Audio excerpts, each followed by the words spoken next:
Italy, one of the most beautiful places on planet Earth.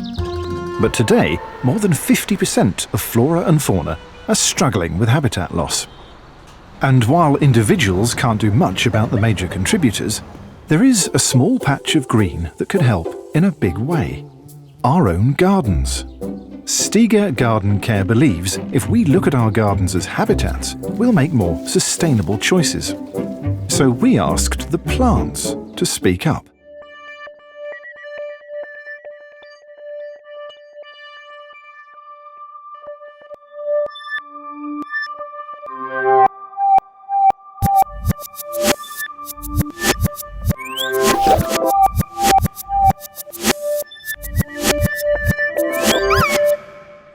Engineers extracted unique frequencies emitted by native plants by connecting electrodes to their leaves and translating the signals to musical notes.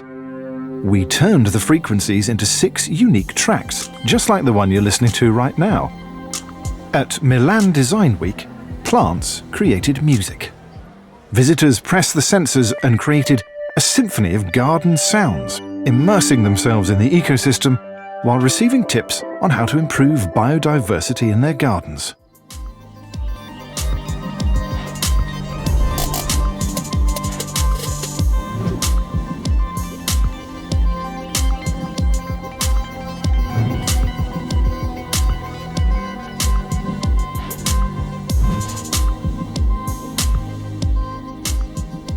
We showed Italy that nature has a voice, and we can't afford for it to go silent.